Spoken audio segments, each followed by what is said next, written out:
A woman with 40 cents, 2 daughters, and one desperate lie boards a stagecoach heading into Wyoming winter. She never arrives. The blizzard sees to that, and the man whose door she pounds on in the dark, the very man she deceived, is her only chance of keeping her children alive through the night. If this story finds you tonight, drop a like and tell me what city you're watching from. I want to see how far this one travels. The stagecoach had been tilting for the better part of an hour before it stopped moving entirely. Maren Holloway felt the shift before she heard anything. A slow, grinding lurch to the right, the wheels fighting something beneath the snow that didn't give. She had her arm around Elsie already.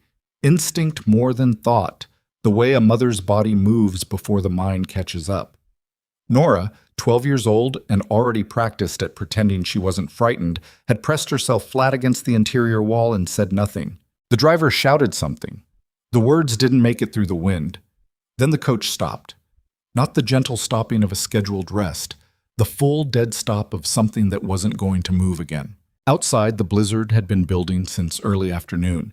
What had begun as gray sky and a cold that settled into the joints had turned, over 4 hours of rolling through open Wyoming country, into something that blocked out distance entirely. The window to Maren's left showed nothing but white moving sideways. Even the glass had iced over at the corners. "Mama!" Elsie's voice was very small. 6 years old, and the child had the unsettling ability to say one word that held an entire question inside it. "I hear it," Maren said, though she hadn't heard anything yet.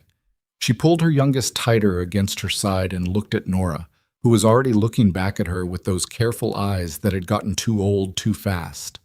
The door opened. Cold hit them like something solid. The driver, a compact, wind-burned man named Pettit, who had not spoken more than 15 words the entire journey, leaned in with snow on his hat and ice in his mustache and said, "Road's gone. Drift's taken the whole cut. I can't see past the team." "What does that mean?" Maren asked. "Means we stop here." "For how long?" He looked at her the way men look at women who ask questions they already know the answer to. "Until the storm breaks, ma'am. Could be morning, could be longer." Maren did the math quickly and did not like the result. They had no extra blankets. Their food was in a bag beneath the driver's box, which meant outside. The coach was built for moving passengers, not sheltering them. And Elsie, who had been feverish since the previous evening and had slept badly all through the night before departure, was already shivering in a way that came from more than just the open door. "Close it," Maren said. "Please." He did. The roar of the wind dropped back to a muffled, constant pressure, like being held underwater.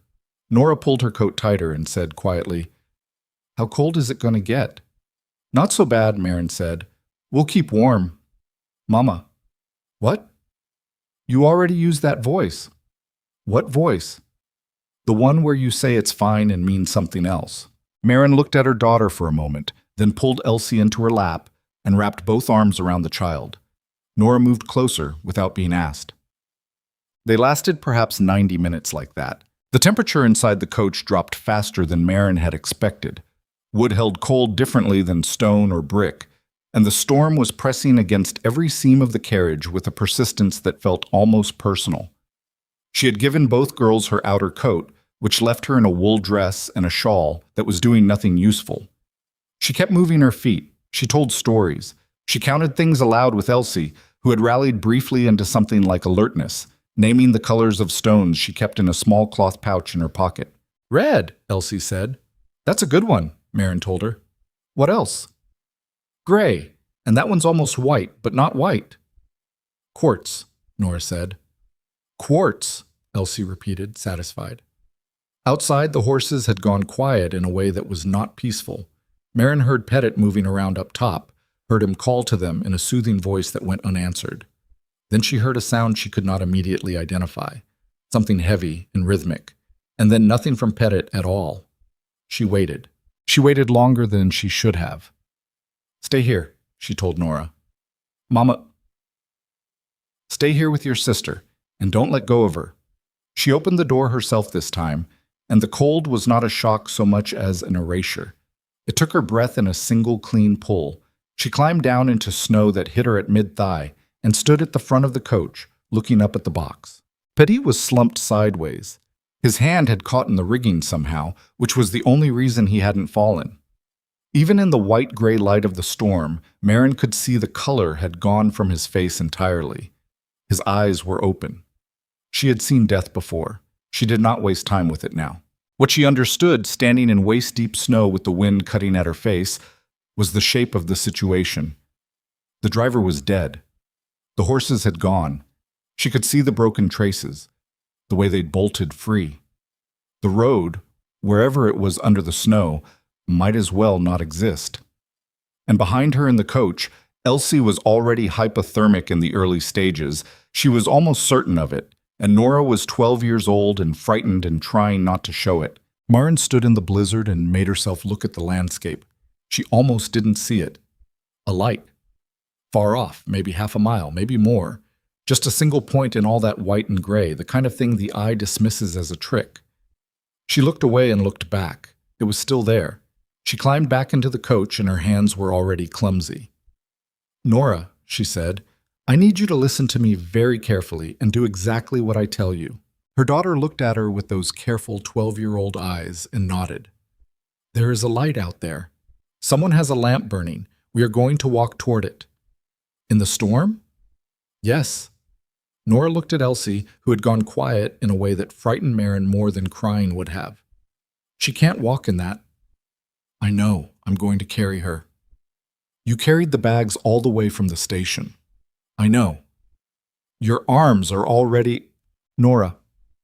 Marin's voice came out harder than she intended, and she saw her daughter flinch slightly, and she took one breath and softened it. "I know what my arms are. I need you to walk in front of me, straight toward that light. You don't look anywhere else. You don't stop for anything. You keep moving. Can you do that?" Nora didn't say yes. She put on her boots more tightly and picked up Marin's shawl from the seat and wrapped it over her own coat without being asked, and that was enough. The walk was the worst thing Marin had done in her 31 years of living, and she had done some genuinely terrible things. The snow was up to Nora's waist in some drifts, and the girl moved through it without complaint, which was almost harder to watch than crying would have been. Marin carried Elsie against her chest with both arms locked around the child, and Elsie had stopped shivering, which meant they did not have much time. She could feel the cold from the ground coming up through her boots. She could no longer feel her ears. She fixed her eyes on Nora's back and then on the light beyond, and she told herself one step and then another step, and that was the sum of the world. There was a moment. She would never tell this to the girls, not ever, when she thought about stopping. Not surrender, exactly.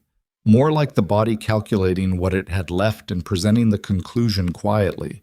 She was carrying 60 pounds of child through a blizzard with no feeling in her feet and wind that made each breath feel like she was breathing through wool, and some part of her very calmly observed that she might not make it.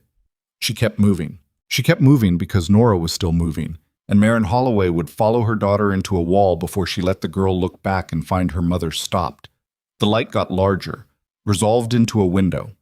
Below it, a structure, a house, big, not as wide as a ranch house should be maybe, but solid-looking in that Wyoming way, built to take weather. There were outbuildings behind it, barely visible, and a fence line emerging from the white. Nora hit the porch first. She turned around and her face had the expression of someone who has just finished something they weren't sure they could finish. "Is this it?" she asked. "This is it," Marin said. Her voice was wrong, too flat. She didn't have anything left for tone. She stepped up onto the porch and stood there for a moment, Elsie limp and cold against her chest, and she looked at the door and she thought about the letter. The letter she had written 3 weeks ago in St. Louis at a table she was about to lose along with everything else attached to the boarding house room, her hands steadier than they had any right to be, writing to a ranch owner in Sweetwater County, Wyoming territory, in response to a notice she'd found pinned to a post in a dry goods store. Housekeeper wanted. Good wages. Apply by correspondence. She had applied, and she had lied. Not about her skills. She could cook, she could clean, she could manage a household, she could do the bookkeeping and the mending and every other thing the notice implied. All of that was true. What wasn't true was the single line near the end where she had written, "I have no dependents and can give my full attention to the work." No dependents, no children. Because Marin knew, with the certainty of a woman who had spent 3 years watching doors close, that no ranch owner advertising for a housekeeper wanted to hear that she came with two small girls attached. She had sent the letter and received a reply within 2 weeks, brief, businesslike, practical, from a man named Graham Ashcroft, who had offered her the position and told her to arrive by the second week of November. She was standing on his porch now, uninvited and snowbound, and carrying a child she was not supposed to have. Marin raised her fist and knocked on the door. She knocked 3 times before anything happened. The door opened. The man was tall. She registered that first. The way tall in a door frame is always first.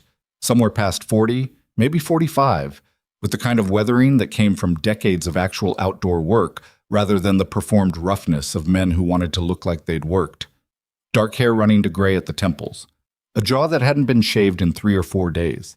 He was holding a lantern at chest height, and the light threw sharp shadows under his cheekbones. And he was looking at her the way a person looks at something that doesn't fit any category they have prepared. His eyes went from Marin to Nora to the child against Marin's chest, and then back to Marin. He did not say anything for what felt like a very long time. "Mr. Ashcroft," Marin said. Her voice was barely a voice at all. "I'm Marin Holloway. I wrote to you about the housekeeping position. My stage was, there was a blizzard and the driver." She stopped because her throat was closing on something that wasn't quite a sob, and she was not going to do that. Not here, not first. "My daughter is very cold," she said instead. "She stopped shivering a while back and she needs to get warm, or I need..." She ran out of words. Graham Ashcroft looked at the child against her chest for 2 seconds longer. Then he stepped to the side. "Bring her in," he said. That was all. "What?" The house was warm in the way that houses with real fires are warm. Not the thin, even warmth of a stove doing its best, but heat that had soaked into the walls over hours and came at you from every direction. Marin felt it on her face first, then on her hands, then not at all for a moment as the nerve endings reactivated and everything became briefly, intensely painful. Graham had moved to the fireplace before she made it 3 steps inside.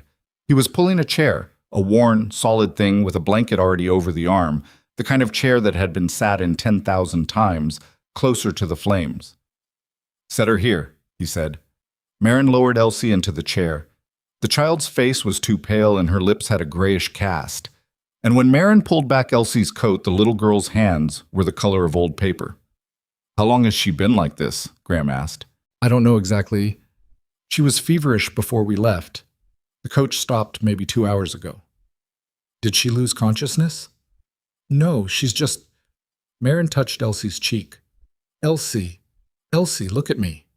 Elsie's eyes opened. They were slow to focus. "There you are," Marin said, and she said it steadily, professionally, with the tone she used when she needed the girls to believe things were under control. "You're warm now. You're inside. Stay awake for me." "Stones," Elsie murmured. "I want my stones." "You have your stones. They're in your pocket. They're fine." "Quartz." "That's right." Graham had gone somewhere. Marin had lost track of him while she was focused on Elsie.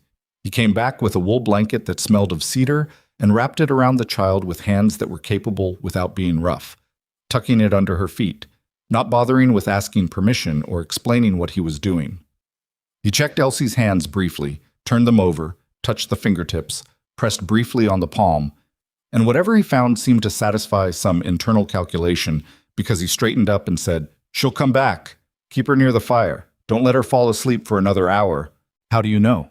Marin asked. He glanced at her. "I've pulled calves in weather like this."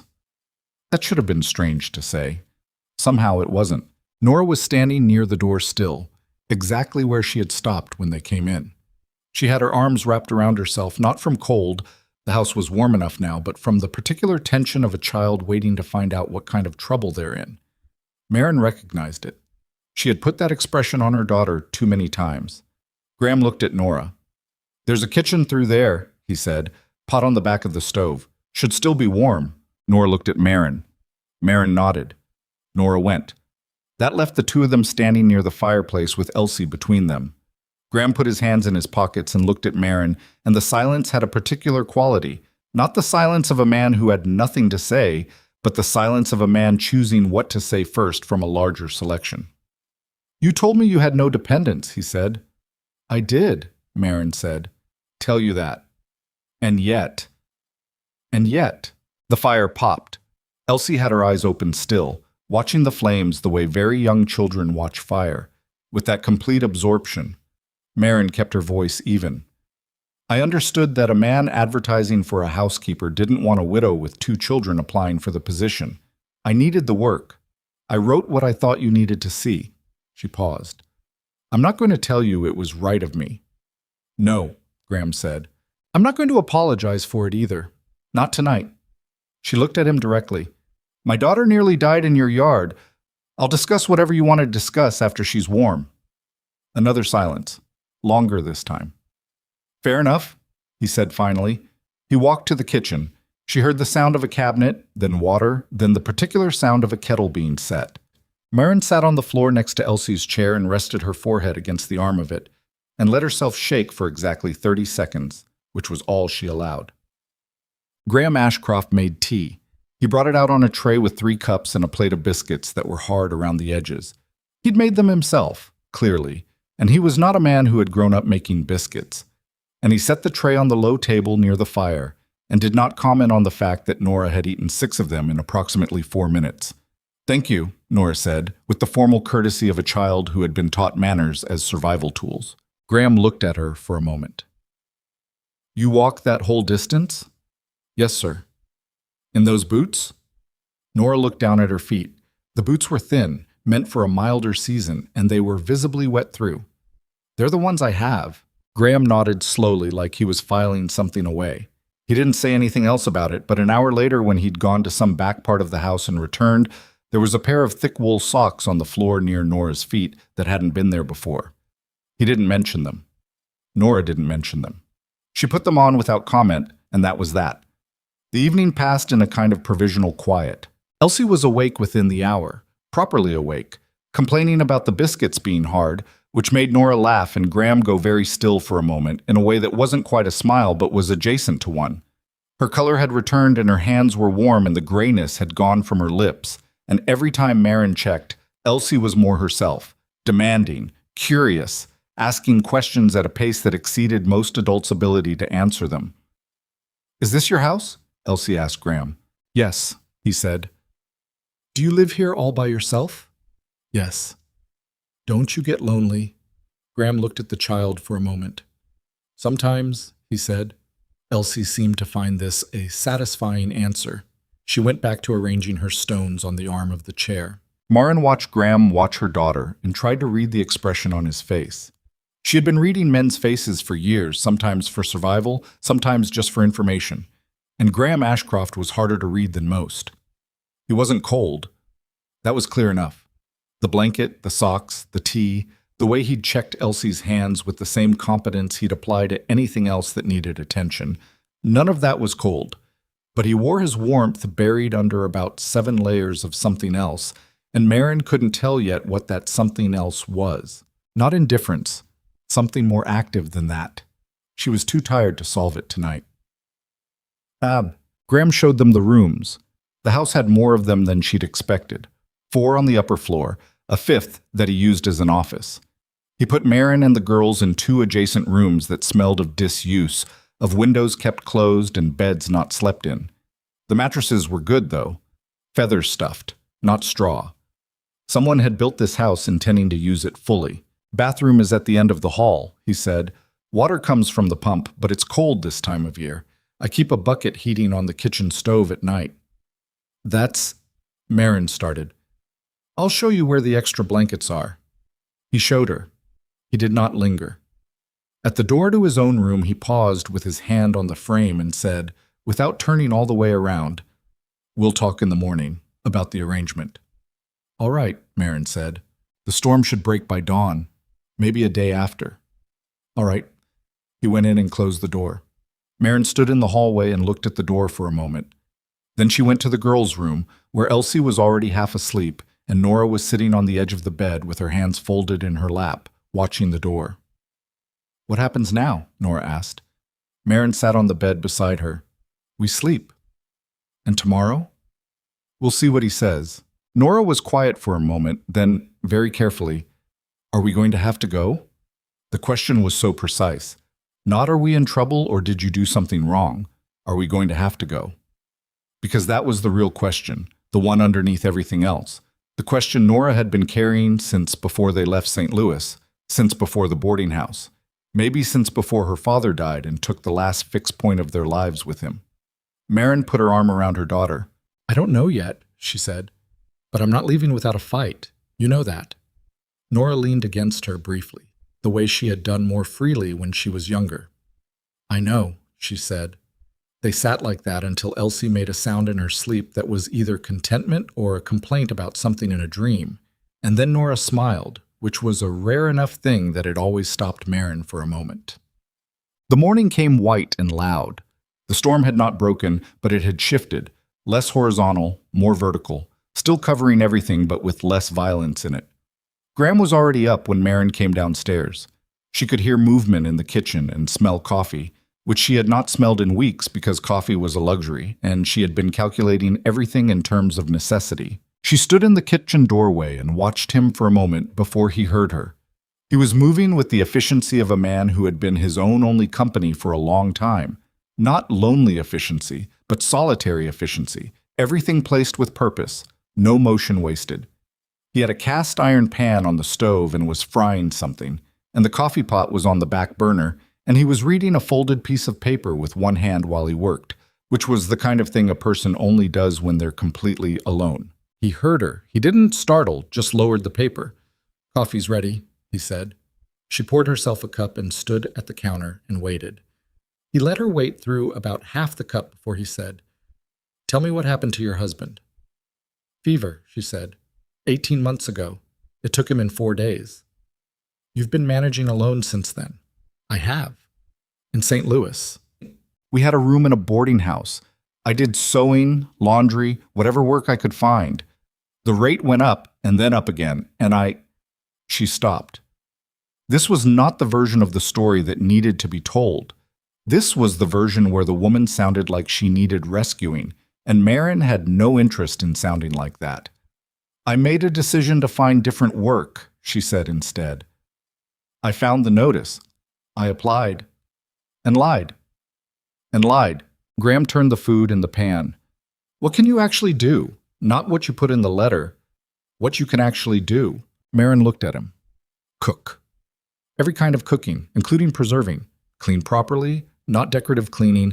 I mean structures, supplies, equipment, bookkeeping and accounts. My father was a land surveyor. I grew up working columns with him. Sewing and mending, basic carpentry repairs. I can manage livestock if you show me the routines. She paused. And I'm competent with a rifle, though I understand that's not typically part of the housekeeping brief. Something moved at the corner of his mouth. Not a smile. The shadow of one. Can you manage a household without being supervised? Yes. What I need isn't decorative, he said. This ranch runs on specific systems. The house has been neglected because I've been spending all my time on the land side. There are repairs needed, supplies that haven't been managed, records I've let fall behind. It's not... He stopped, like he'd started saying something he hadn't meant to. It's a real job, he finished. I understand that. And the girls. And the girls, Marin agreed, they're mine, and they come with me wherever I go. Nora is 12 and capable. Elsie is 6, and she'll need watching, but she doesn't get underfoot. They know how to behave. She put the coffee cup down on the counter and met his eyes directly.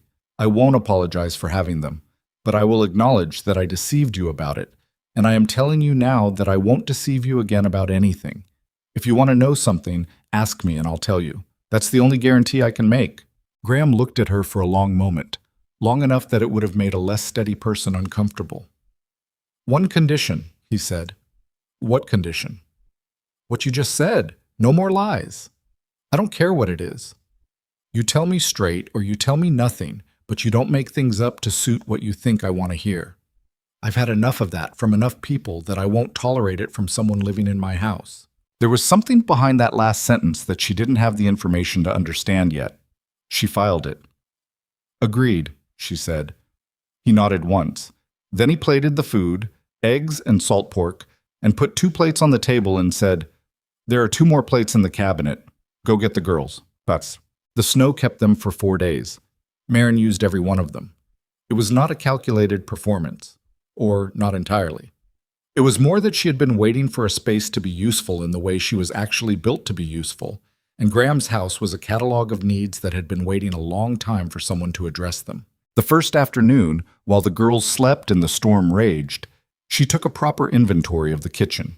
She had found 3 problems within 20 minutes. A flour barrel that had been improperly sealed and had absorbed moisture, a gap in the window caulking along the north wall that was letting in cold air along the floor, and a set of accounts pinned to the back of a cabinet door that hadn't been updated since August. She fixed the window caulking with materials she found in the supply room. She sorted the flour.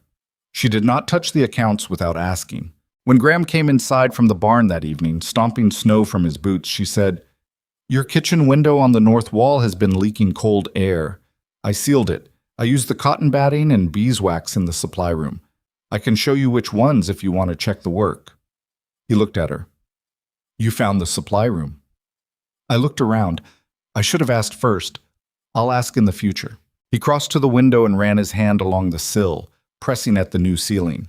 He didn't say it was good work, but he stopped pressing and went to wash his hands, which was the same thing. Nora had found the damaged shelving in the supply room herself, a lower shelf whose support had pulled away from the wall, which had left a tier of canned goods resting at a precarious angle. She had come to Marin with the information the way she came to Marin with most information. Quietly, matter-of-factly, "Here's a problem." Marin had told her to fix it if she could. Nora had found a hammer and the right-sized nail in approximately 10 minutes, which was a thing she'd learned the same way she'd learned everything else useful, by watching and then doing. "Your girl fixed the supply room shelf," Marin told Graham that evening. He looked toward the window where Nora was sitting with Elsie. The two of them bent over something, Elsie's stones again, being organized according to some system only Elsie fully understood. "That shelf's been bad for 2 years," he said. "She found a hammer." He looked at Nora for a moment with that same expression she couldn't fully read. "How old did you say she was?" 12. "She doesn't talk much." "No," Marin agreed, "she doesn't." He didn't say anything else, but the next morning there was a small, careful thing. A cup of coffee on the kitchen table, at the place where Nora had sat the previous morning, left there before the girl came down, at exactly the right temperature because Graham had timed his own cup to the sounds of movement upstairs. Nora had sat down, looked at the cup, and then looked at the kitchen doorway where Graham had already disappeared toward the barn, and her expression had been the most complicated thing Marin had seen in a long time. By the 3rd day, the house had begun to change, not dramatically. Nothing dramatic happened in Graham Ashcroft's house that he could prevent, but small things shifted. The meals were better because Marin had reorganized the kitchen and found things Graham hadn't known were there. The common room was warmer because she'd identified a draft coming from the floorboards near the east wall and stuffed it with wool scraps. There was a smell of bread in the house that had probably not been there in years. Elsie had recovered completely, which was its own drama because a fully recovered Elsie was a force that Graham's quiet house had not been prepared for. She followed him to the barn on the 2nd afternoon. Marin had seen her go and had taken 4 steps to retrieve her before stopping herself. Graham had looked back, seen the child following at 3 paces, and after a long moment had not turned her away. Marin had watched from the kitchen window. She watched Elsie ask him something she couldn't hear. She watched Graham answer in a few words. She watched Elsie ask something else. She watched Graham's shoulders do a thing that wasn't quite a laugh, more of a controlled exhale, and then he had opened the barn door and let the child in. They were gone for 40 minutes. When they came back, Elsie's coat had a smear of something that was probably manure on it, and she was carrying a small brown feather she'd clearly found in the straw, and her expression was incandescent. "He has a horse named Thursday," she announced. "Does he?"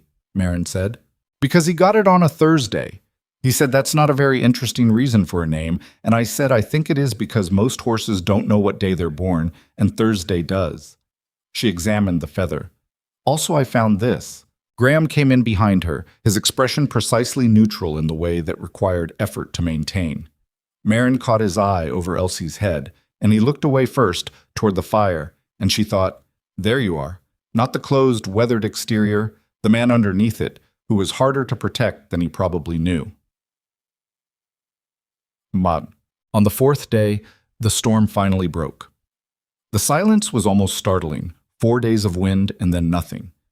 And the world outside gone perfectly white and still. Maren stood at the kitchen window in the early morning and looked out at a landscape that had been remade while they weren't watching. Every fence line buried to the top strand, every shadow blue-white and clean. She was aware that the stopping of the storm meant decisions needed to be made. She had been given 4 days of provisional shelter, of suspended judgment. That time was over. She heard Graham on the stairs. He came into the kitchen and poured coffee and stood at the other window and looked out at the same white stillness. Neither of them said anything for a moment. "Road to town will be passable in a day or two," he said. "I know," she said. "Could arrange transport then." "Yes." A pause. He was looking at the fence line, the buried strands. That top fence is going to need clearing before the cattle push against it. 3 miles of it, most likely. "That's a lot of work," she said. "It is." He turned from the window. His coffee cup was in both hands. "I'll need someone managing the house while I'm out there. Properly managing it. Accounts, supplies, meals at a time that makes sense for the work. Not just cleaning." Maren turned from her window. "The wages are what I offered in the letter," he said. "Same terms. The girls are—" He stopped, started again. "They can stay. Elsie needs to stay out of the barn unless one of us is there." He paused. "She can come if someone's there." "Graham," Maren said. She had not used his given name until now. She had been careful not to. "Say it plainly." He looked at her. "You've got the job. That's what I'm saying." There was nothing warm about how he said it. No softening, no reassurance about the lie forgiven or the arrangement sealed with good feeling. Just the practical statement of a man who had evaluated a situation and made a decision. It was, Maren thought, about the most honest offer anyone had made her in years. "I understand," she said. "Thank you." He nodded and went back to looking out the window. From upstairs came the sound of Elsie waking up. That particular sequence of sounds that always preceded her arrival, the thump of feet hitting the floor, the dragging scrape of something being pulled off the bed, the voice asking questions before she was fully awake. Graham heard it too. Maren saw the very small shift in his expression, not softening exactly, more like bracing for something that had stopped being entirely unwelcome. In 3 weeks they had gone from a lie in a letter to this. A white silenced morning, coffee cooling in both their hands, a child's footsteps overhead, and something fragile and possible taking shape in the air between two people who had both been surviving alone for too long. None of it was simple. None of it was safe. And the worst of what was coming, the threats from outside, the dangers Maren had not yet named, hadn't arrived yet. But this moment at least was solid ground. And for a woman who had been walking on ice for a very long time, solid ground was everything. The fence line took Graham 6 days. Maren knew this because she counted them, not deliberately, but in the way you count things that mark your days when your days have new structure again. 6 mornings of boots at the door before first light. 6 evenings of the same boots returned, caked with packed snow that melted into puddles on the entry mat she'd put down on the 3rd day. 6 suppers eaten at the kitchen table with 2 girls and a man who said maybe 40 words across the whole meal and somehow made none of them feel like silence. She had the house moving by the end of the first week. Not performing movement, actually moving, the way a household moves when someone who understands systems gets their hands on one that has been running on neglect. Graham's ranch was not badly made. It was badly tended, which was a different problem and a solvable one. The man knew cattle and land and weather and the particular calculus of Wyoming winter survival. What he did not know, or had stopped caring about, was the interior. The house had been masculine in the specific way of places where nobody asks for anything to be comfortable. Functional surfaces, no wasted space, everything put where it was most convenient to the person putting it there rather than the person who would need to find it later. Maren reorganized the supply room first because that was where the money lived, in the sense that improperly stored supplies were money leaving through cracks. She found 3 pounds of cornmeal that had gone to weevils. She found lamp oil stored next to a heat source, which was not a good situation. She found, tucked behind a stack of old harness leather that had no business being in the supply room, a ledger that had been used sporadically and then abandoned, its last entry dated 14 months prior. She brought the ledger to Graham that evening. He was at the table with a survey map he'd been studying, a cup of coffee gone cold at his elbow.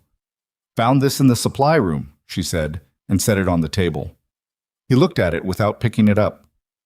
"I know where it's been. The last entry is from September of last year." "I know that too." "I can update it," she said, "if you want. I'd need the receipts, whatever you have, wherever you've put them."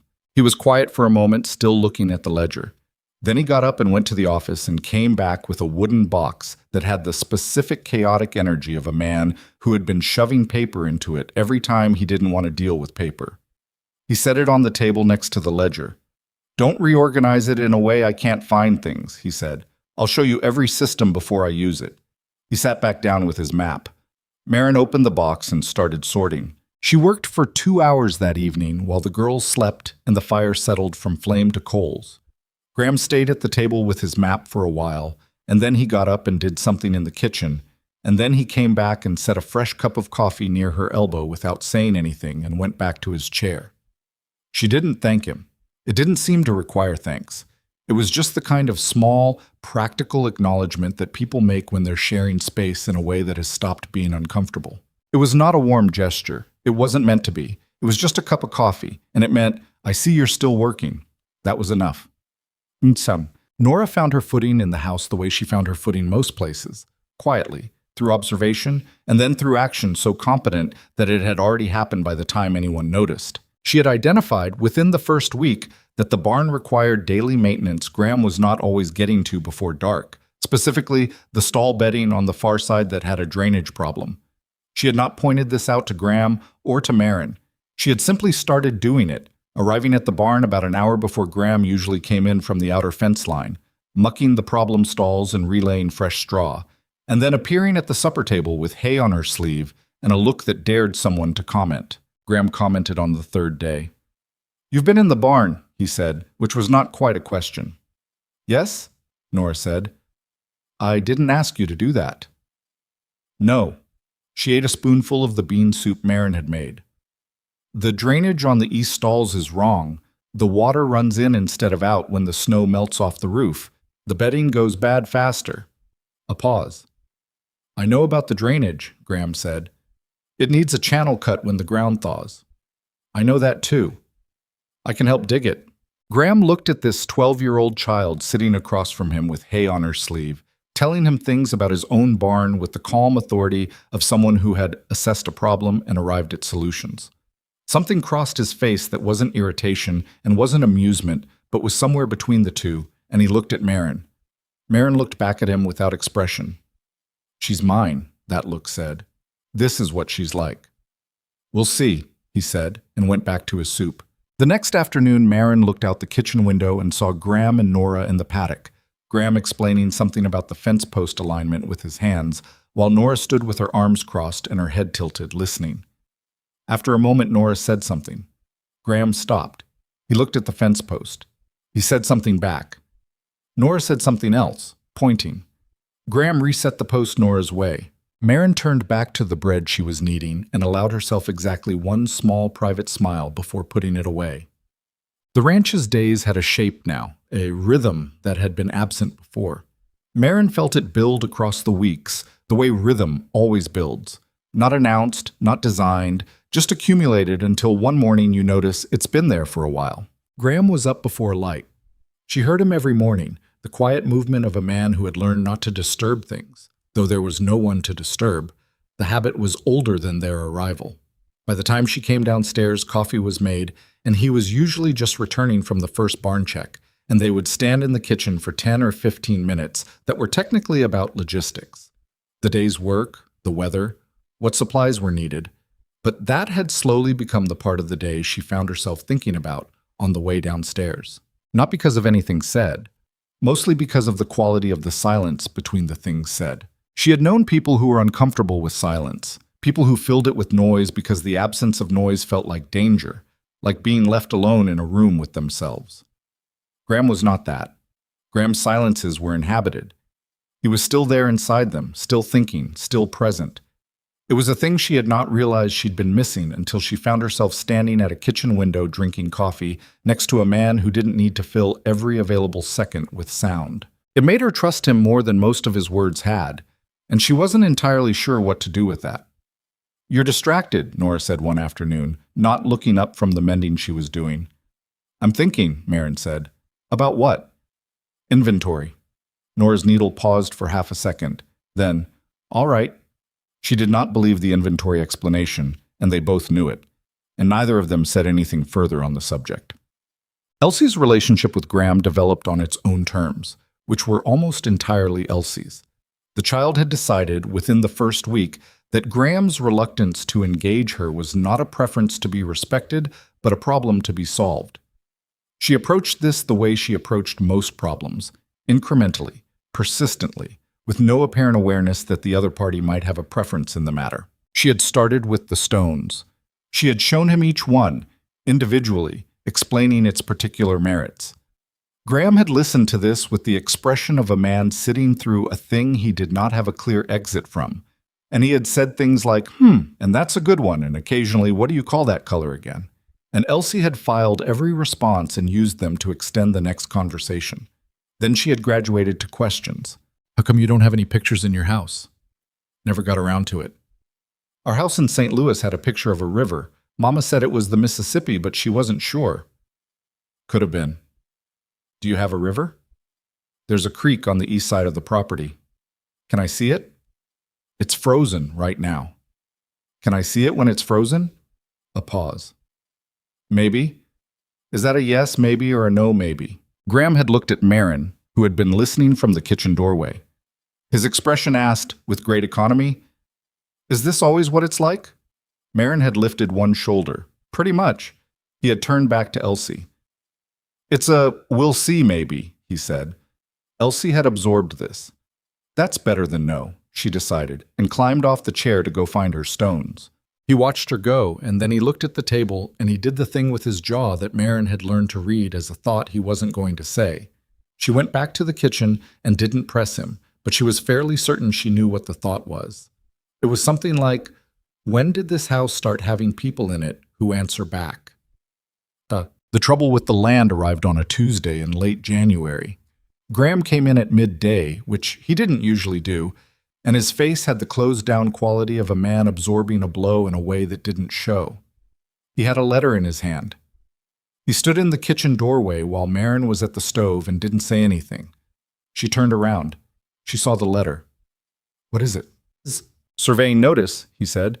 "Harlan Voss is claiming my south grazing acreage crosses into his filed boundary. He's engaging a legal survey. Does it?" "No." Short.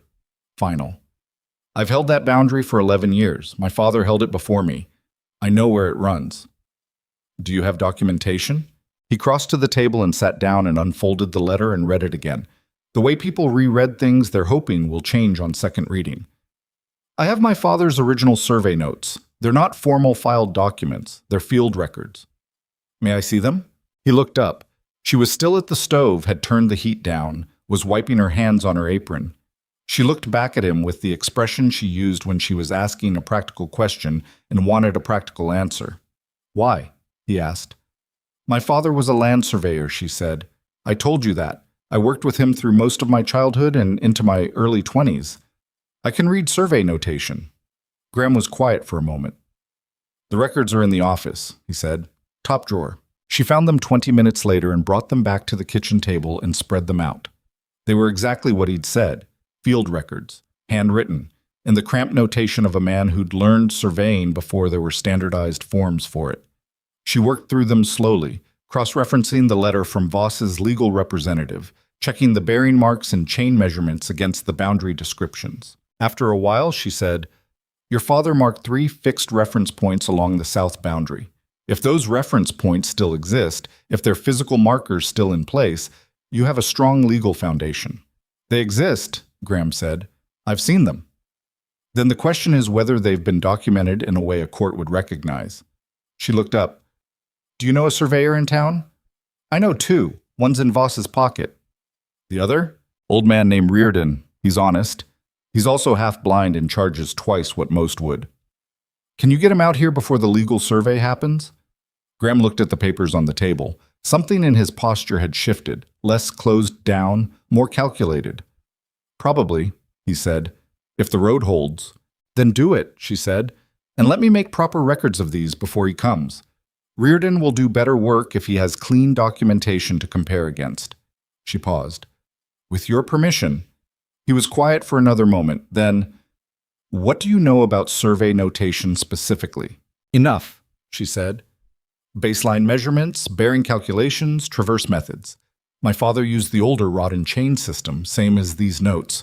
I'm not a licensed surveyor, but I know what I'm reading, and I know how to transcribe it accurately. Graham sat back in his chair and looked at her.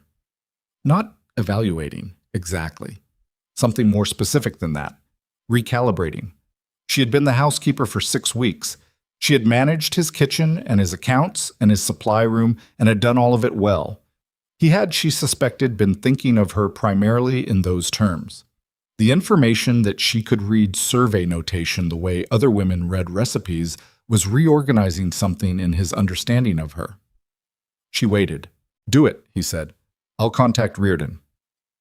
That evening, she worked at the kitchen table until nearly midnight, transferring the old field records into clean, precisely formatted documentation. Nora came down around 10 o'clock, found her there, and sat across from her and started helping without being asked. Marin reading notations aloud.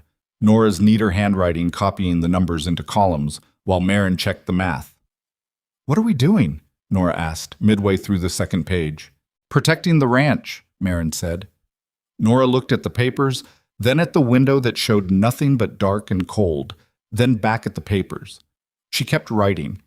When Graham came downstairs for water around 11 and found them both at the table, the lamp burning low between them and 2 pages of completed documentation in front of them, he stood in the kitchen doorway for a moment without saying anything. Then he went and got the lamp oil and refilled the lamp and went back upstairs without a word. Nora looked at the refilled lamp. She looked at Marin. Go to sleep when you're tired, Marin told her. I've got the rest. I'm not tired, Nora said. She wasn't for another hour. When she finally did go up, Marin sat alone at the table and listened to the house settle around her in the cold, and understood for the first time that she had stopped counting the days until something went wrong. Reardon came out 2 weeks later on a day that was cold but clear. A small, precise man in his late 60s who wore 2 pairs of glasses simultaneously and smelled of pipe tobacco. He spent 5 hours on the south boundary with Graham, moving through the snow with the careful, unhurried pace of a man who had been doing this for 40 years and was not going to be rushed. When they came back in, Marin had coffee and the documentation ready. Reardon sat at the table, looked at the papers she'd prepared, put on his second pair of glasses over the first, and said, Who did these? I did, Marin said. He looked at her. He looked at the papers again. You read Ashcroft Sr.'s notation? Yes. Most people can't. My father used the same system. Reardon looked at Graham. She's accurate, he said. These match my readings exactly. He took off the outer pair of glasses and looked at Marin again. You've got a strong case, he said to Graham. These reference points are solid, and the documentation will hold. Graham looked at the table and nodded. What's the cost? Reardon named a figure. Marin did not react to it, though it was steep. Graham also didn't react, which told her he had been expecting something close to it. I'll have the formal survey report to you within the week, Reardon said, and packed his things and left. After the door closed, Graham stood at the window and looked out at the south pasture. The land that had been his family's, that someone with enough money and enough legal machinery was trying to take from him with a letter and a survey dispute and the grinding patience of a man who believed eventually everyone ran out of fight. You should have charged me extra, he said, for the documentation. It's part of what I do here, Marin said. It wasn't in the agreement. The agreement was housekeeping. This is the house. She looked at the papers still spread on the table. And the land is what the house stands on. He turned from the window. He looked at her the way he looked at things he was revising his understanding of, directly, without performance, with the particular concentration of a man who was used to understanding the land under his feet and was applying that same method to a person. Thank you, he said. It was 2 words. He said them simply. But she had noticed, in the weeks since the blizzard, that Graham Ashcroft did not say things he didn't mean, and he did not say thank you for things that were merely satisfactory. When he said it, it meant something had genuinely exceeded what he expected. "You're welcome," she said. She gathered the papers and filed them in the box where they'd be safe, and she went back to the kitchen and started supper. And outside the south pasture sat in its clean covering of January snow, for now still theirs. What she had not yet told Graham, what she had been not telling him for 6 weeks with increasing difficulty, was that she had her own piece of trouble coming.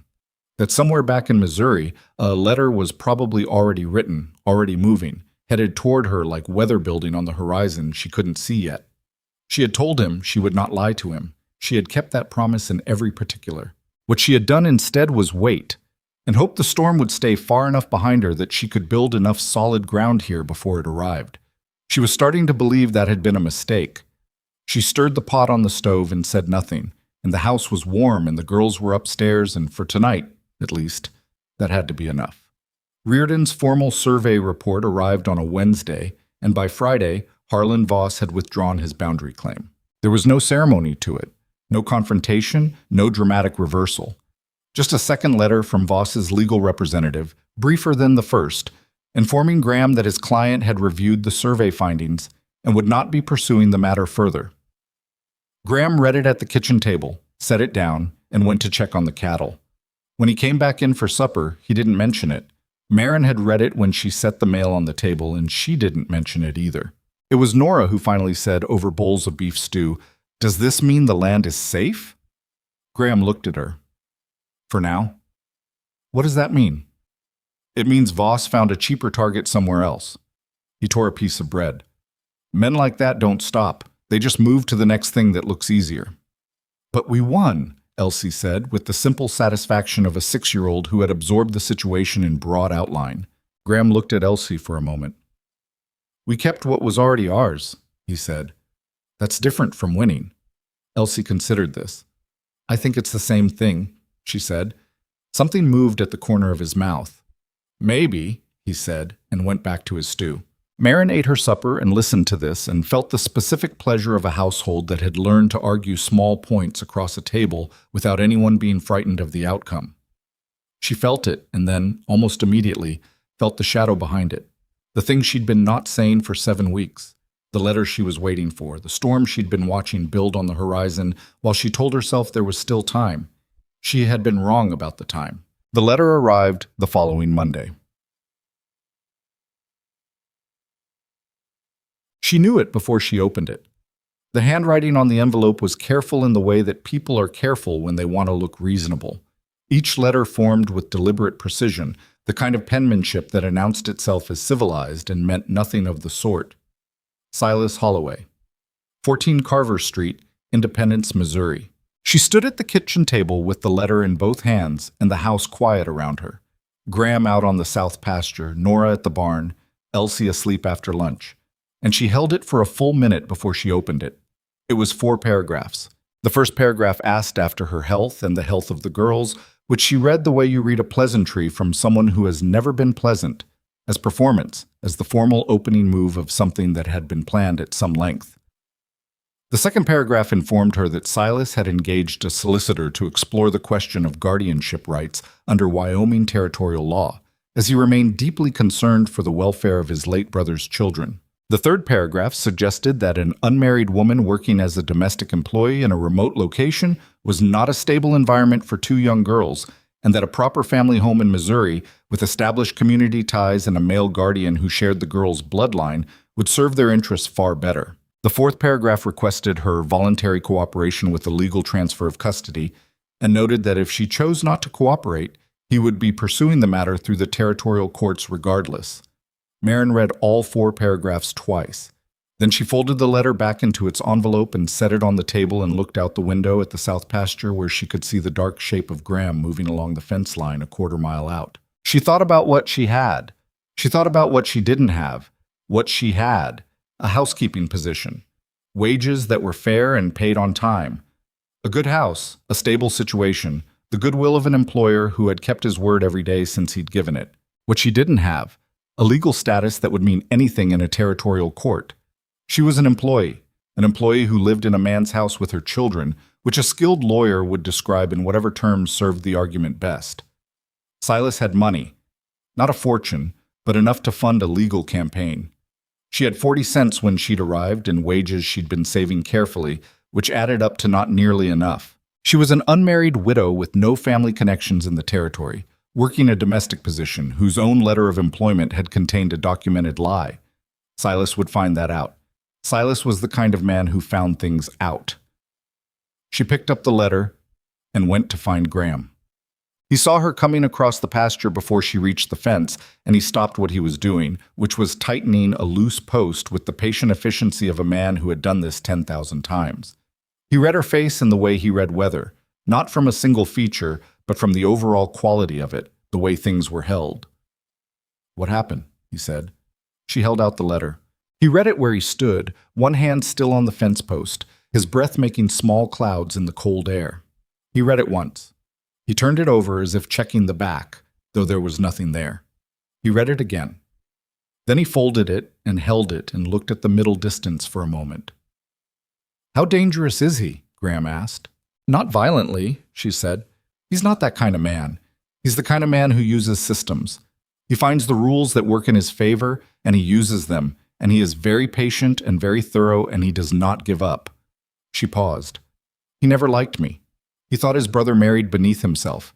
After Daniel died, he started making suggestions about the girls, very polite suggestions, about what was best for them, about how hard it must be to manage alone, about his wife being so fond of children." She stopped. "His wife has never been fond of anyone." Graham looked at the letter in his hand. "What does he actually want?" "The girls." "Why?" She had thought about this question for a long time. "Control, mostly. Silas organizes his life around being the person other people need. He doesn't have children of his own. Taking my daughters doesn't get him anything practical. It gets him the position of being the man who stepped in, the responsible one, the one who did what had to be done." She looked at Graham directly. "He's not cruel. He would feed them and clothe them and make sure they were educated. And he would remind them every single day of their lives that they owed him everything." Graham was very still. "The law," he said. "What does he actually have?" Territorial guardianship statutes favor blood relatives when the custodial parent is deemed unable to provide a stable environment. As an unmarried female domestic employee living in an employer's home, she stopped, said it plainly. A good lawyer makes that sound like anything he wants it to sound like. The wind moved across the pasture. Somewhere in the south field, cattle moved against the fence, a low sound that was half complaint, half habit. "What would make the legal position stronger?" Graham asked.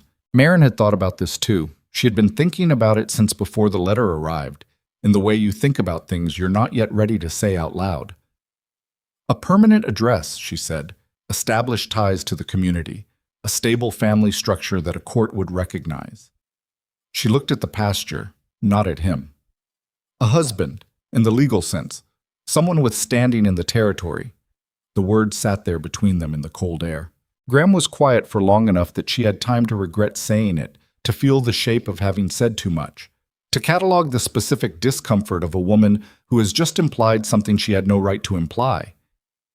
"I'm not asking you for anything," she said. "I want to be clear about that. I'm explaining the legal landscape, that's all." "I know what you're doing," he said. "Then I'll stop." "Marin." He said her name the way he said everything, without decorative intent directly. "Stop."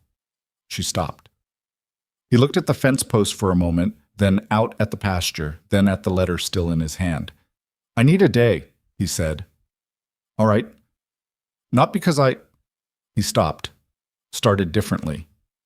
"There are things I need to think through, about what this would mean, legally and otherwise." He looked at her. "I'm not saying no." She held that carefully. Not yes. Not no. A man who made decisions by actually making them, not by feel or impulse.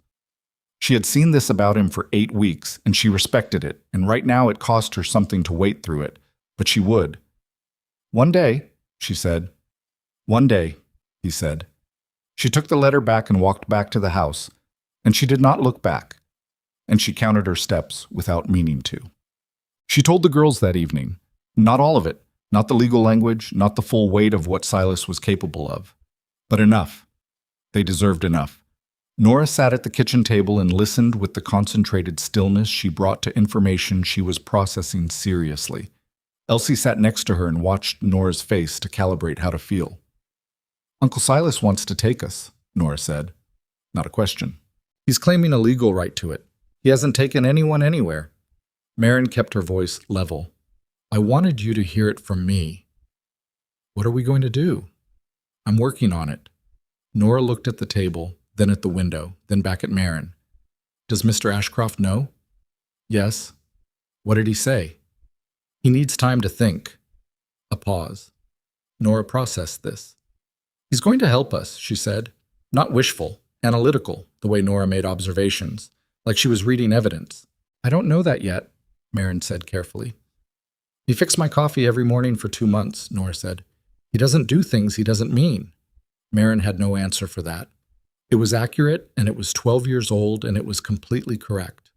Elsie, who had been quiet through all of this in a way that suggested she was working something out internally, said, "I don't want to go to Missouri." "I know, love. I like it here." She said it simply, the way she said everything. "I like Thursday, and the stones, and my room, and the way it smells like bread." She paused. "I like Mr. Ashcroft." Marin looked at her youngest and felt something move in her chest that was too complicated to name. "I know," she said. "Then we stay," Elsie said, with the decisive finality of a 6-year-old who had resolved the matter. Marin put her hand over Elsie's small one on the table. "Go to bed," she said gently. "Both of you." She sat alone at the table after they went up, and she did not sleep for a long time. Graham knocked on the kitchen door frame the next morning before she was fully awake. She had come downstairs at her usual time, which was early, but he was already there, not in the barn, not outside. Sitting at the kitchen table with 2 cups of coffee already poured, his hands wrapped around one of them, looking at the surface of the table. She sat down and picked up the other cup. He said, "I've been thinking about what this means practically, about what I'd be agreeing to." "All right," she said. "It's not a simple thing. Having 2 children in this house permanently, I'm not—" He stopped. "I don't have experience with children. I don't know how to be what they'd need." "They don't need much," Marin said.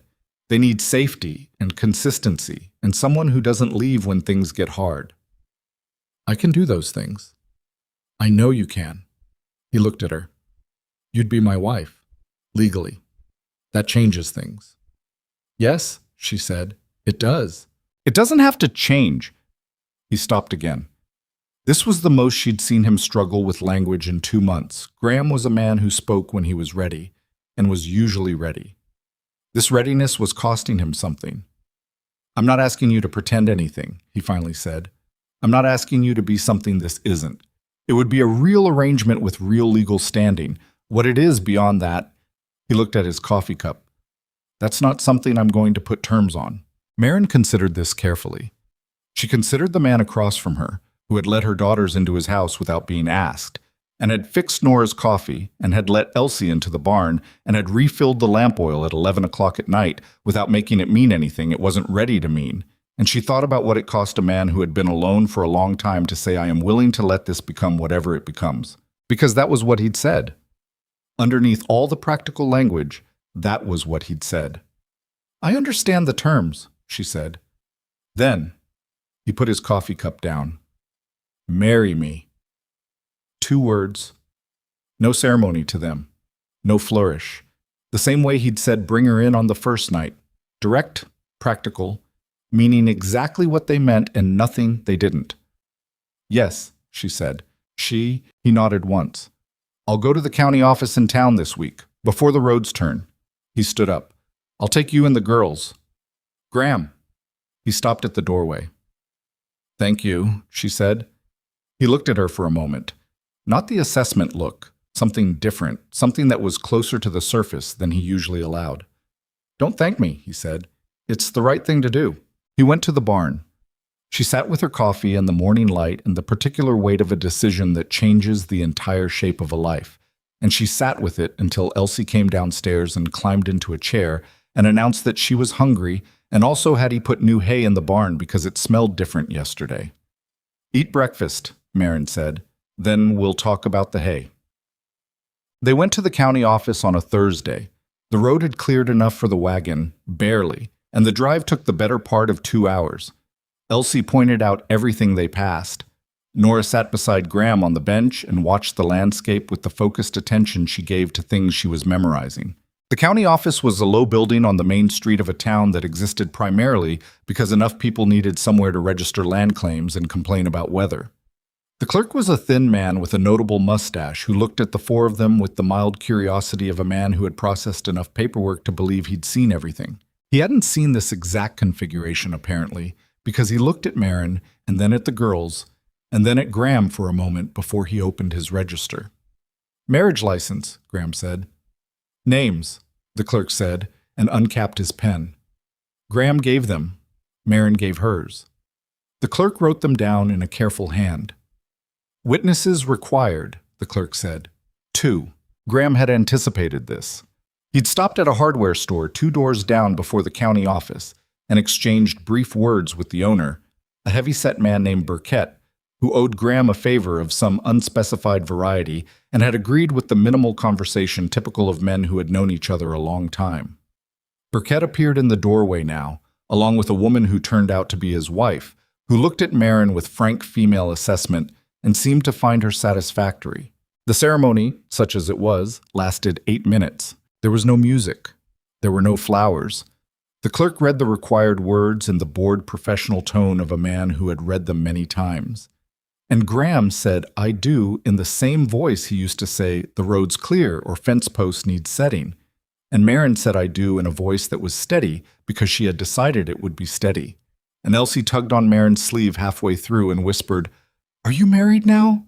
And Marin had whispered back almost. And Elsie had whispered, "Okay," and gone back to examining a loose button on her coat. Nora stood with her arms at her sides and watched everything with the expression of someone bearing witness, serious, present, understanding more than she was saying. When it was done, Graham signed the register. Marin signed below him. Burkett and his wife signed as witnesses. The clerk blotted the ink, recorded the date, stamped the document, and handed them their copy. They walked out into the cold street with a piece of paper that meant something. Burkett shook Graham's hand and his wife patted Marin's arm and said something about the cold weather, and then they were gone. And the four of them stood on the boardwalk outside the county office, with their breath making small clouds. "Can we get something to eat?" Elsie asked. Graham looked down at her. "There's a place on the next block," he said. "What kind of food?" "Soup, usually. Pie, if you're lucky." Elsie's face resolved into decision. "Pie," she said. They walked down to the next block. Graham walked on the outside of the group, the way men do when they're thinking of the traffic, or the cold, or some other practical thing, or when that's the available gesture for something else they don't know how to say. His shoulder was close to Marin's as they walked, not touching, close. Nora walked on her other side. After a moment, without fanfare, she slipped her hand into Marin's. Marin took it and held it and kept walking. The soup was ordinary. The pie was better than Elsie had hoped, and she said so at length. Graham ate without commenting on the food and paid without discussion, and they drove back to the ranch in the late afternoon with the sun dropping behind the western ridge and the snow going pink and then blue in the fields on either side of the road. The piece of paper was in Marin's coat pocket. In Missouri, Silas Holloway's letter had arrived expecting to find a helpless woman with no legal ground to stand on. What he was going to find was different.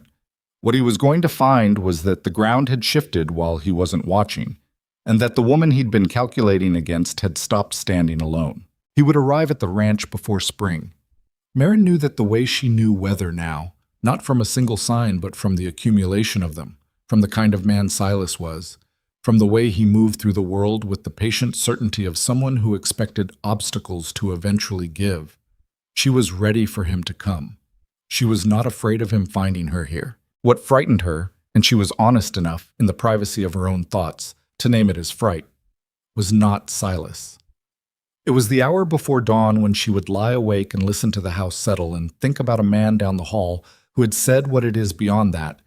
That's not something I'm going to put terms on, and understand that something real was growing between them, slow and genuine and complicated, and that she did not know what happened to real things when they were tested the way this was about to be tested. The wagon rolled toward home.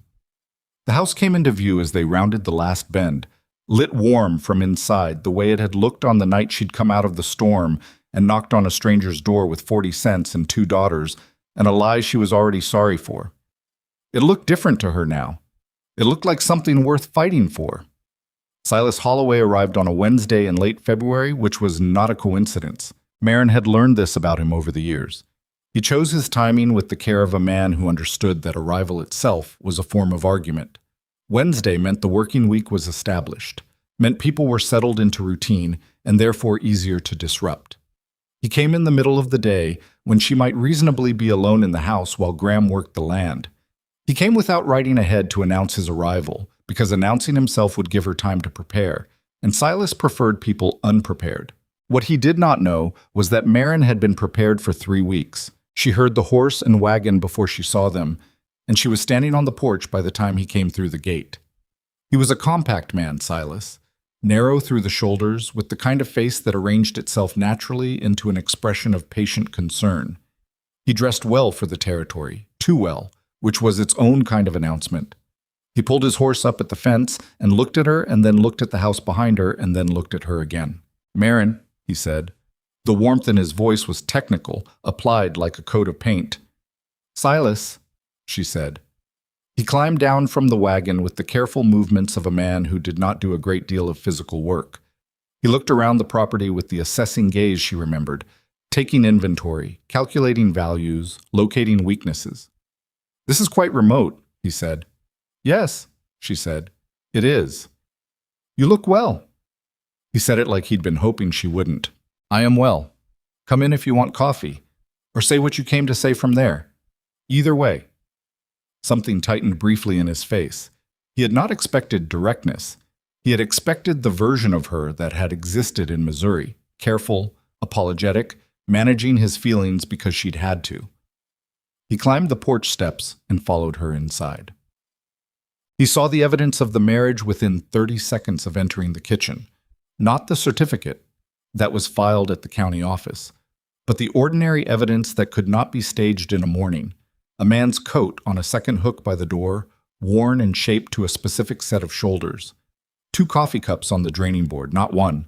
A ledger on the kitchen table in 2 different handwritings. Silas stood in the kitchen and looked at these things with the expression of a man recalculating. "You've remarried," he said. "I have," Marin said. "To the ranch owner." "To Graham Ashcroft."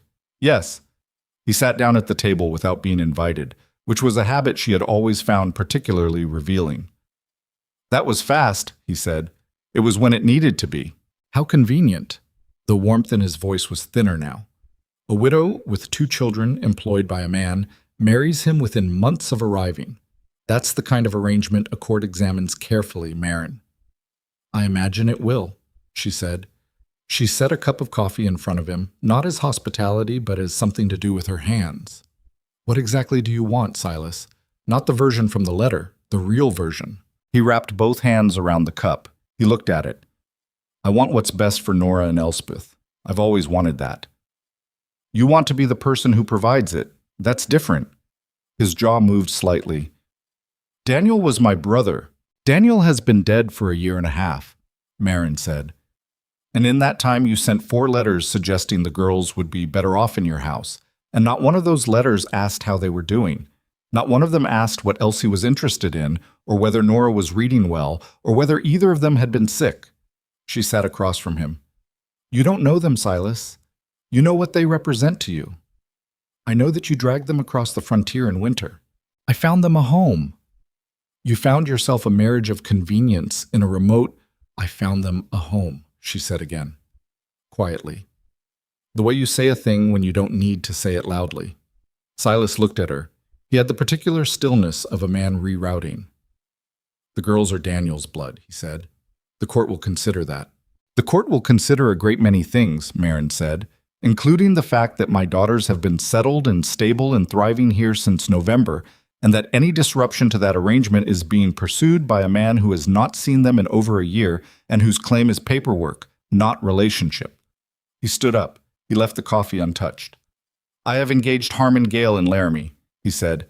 "He'll be filing within the week." She knew the name. She had done her research when his first letter arrived. Harmon Gale was good, experienced, careful, the kind of lawyer who built cases brick by brick and let the weight of accumulated detail win for him. "That's your right," she said. "I'd still prefer your cooperation." "I know you would." She stood and walked to the door and held it. "You know where to find us, Silas, in court." He left. She stood on the porch and watched the wagon go back through the gate and down the road until it was small and then gone. Behind her, she heard boots on the kitchen floor, and she knew without turning that it was Graham, who had been in the far side of the barn and had come across the yard when he'd seen the unfamiliar wagon. "That was him," Graham said. "Yes." "How did it go?" "He filed." She came back inside and closed the door. "Or he will." "Harmon Gale out of Laramie." Graham was quiet for a moment. "I know that name." "He's good," Marin said. "We'll need someone better." They found Margaret Holt in Cheyenne. She came recommended by Reardon, who knew everyone in the territory worth knowing, and who had said only, "She doesn't lose cases she believes in, and she doesn't take cases she doesn't believe in." She was 43, broad-shouldered, with reading glasses she wore pushed up on her forehead, and a habit of asking questions in sets of 3 that each came at a problem from a different direction. She came to the ranch rather than requiring them to come to her, which told Marin something. She spent 2 hours at the kitchen table reading documents and asking her 3-part questions, and eating the lunch Marin put in front of her without appearing to notice she was eating. At the end of 2 hours, she pushed her glasses down onto her nose and looked at Marin and said, "Tell me about the girls. Not the legal situation. Tell me who they are." Marin told her. She told her about Nora, the 12-year-old who had fixed the supply room shelf on her second day and who now knew every fence line on the south pasture and who had written, at her own initiative, 3 pages of careful observations about the difference between a man who told children what to do and a man who showed them how things worked. She told her about Elsie, the 6-year-old who had carried stones through a blizzard because they were hers, who had cataloged every animal on the ranch by name and personality within a week, who had informed Graham on a Tuesday morning that Thursday the horse looked sad, and Graham had gone out to check and found a stone bruise he hadn't noticed. Margaret Holt listened to all of it. She wrote things down. Then she looked at Graham. "Tell me what you didn't expect," she said. Graham looked at the table for a moment. "I didn't expect to have an opinion about whether a 6-year-old was sleeping well," he said. "I didn't expect that to be a thing I thought about." He paused. "I check in the mornings. If the small stones are arranged on the windowsill the way she does them, she slept fine. If they're moved or knocked around, she had a bad night." He stopped as if he hadn't intended to say that much. Margaret wrote it down. "Did you arrange that system with her?" "No," he said. "I just noticed it." She wrote that down too. Well, the hearing was set for the 3rd week of March. The courtroom in the county seat was smaller than Marin had imagined it. Low ceiling, wooden benches worn smooth by decades of people waiting to find out what the law had decided about their lives.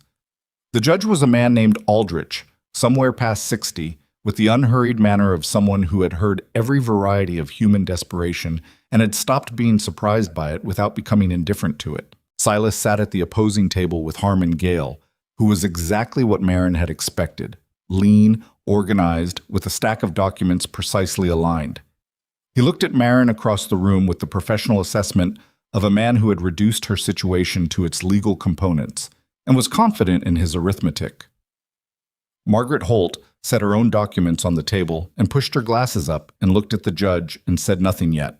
Nora was in the gallery with Elsie and a woman named Clara Burkett, wife of the hardware store owner who had witnessed the marriage, who had offered to sit with them, and whom Elsie had immediately begun telling about the ranch's cat situation. Marin had looked at them from across the room before sitting down. Nora had looked back steadily. That was enough. Harmon Gale made his case with the methodical competence Marin had anticipated. He presented the timeline of Marin's widowhood, the financial instability, the boarding house, the departure from Missouri. He presented the letter of employment and, as Marin had known he would, the documented lie about dependents. He presented the timeline of the marriage, 4 months after arrival, he said, with a precision that made it sound like a transaction. He described the ranch's remoteness, the isolation from community and civic institutions, the absence of established social ties. He used the word arrangement when speaking of the marriage 7 times. Marin counted. He called one witness, a clerk from the Territorial Land Office, who confirmed dates and documentation with the neutral efficiency of someone who understood he was being used as scaffolding. When Gale finished, the courtroom was quiet. He had built a clean structure. It was built of the right materials. It did what it was designed to do. Margaret Holt stood up. She called Marin first. She asked her about the journey, not the hardship of it, but the decision-making. Every choice Marin had made from St. Louis onward, and the reason for each one. Marin answered in plain language, without apology and without drama, the way she had answered Graham on the first morning. Here is what I did, and here is why I did it, and here is what it was actually worth. She was asked about the lie in the letter. Yes, she said, I wrote that I had no dependents. That was false. She did not look at Silas. She looked at the judge. I wrote it because I needed the work, and I believed, based on experience, that the truth would cost me the position. I was wrong to deceive him. I was not wrong to try to keep my daughters fed and sheltered. She paused. I told Mr. Ashcroft the truth within 24 hours of arriving, and I have not lied to him about anything since. And the marriage? Margaret asked. It began as a legal protection, Marin said. That's the truth of how it started, and I won't say otherwise. She paused. What it is now is different from what it started as. That's also true. Gale cross-examined her with the careful probing of a man looking for inconsistency. He found consistency. He sat down. Margaret called Nora.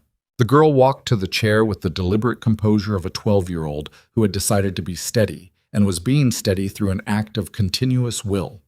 She sat with her hands folded, which Marin recognized as the position Nora used when she was concentrating.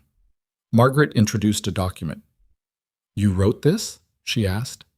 Yes, Nora said. Would you read a portion of it? Nora took the papers and looked at them for a moment. Then she read, in a voice that was clear and almost entirely uninflected, because inflection would have cost her the steadiness. My uncle Silas Holloway is not a bad man in the way that people who hit you are bad. He is bad in the way that makes you feel small every day without ever being able to point to the exact moment it happened. He told me twice when I was young that children who are provided for should be grateful and not troublesome. Mr. Ashcroft has never said anything like that to me. He shows me things and then lets me do them myself and does not mention it afterward.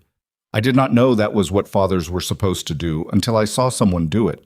The courtroom was quiet. Judge Aldrich was looking at the paper in a way that wasn't review, it was reading. Actual reading. Nora set the pages down and folded her hands again and waited.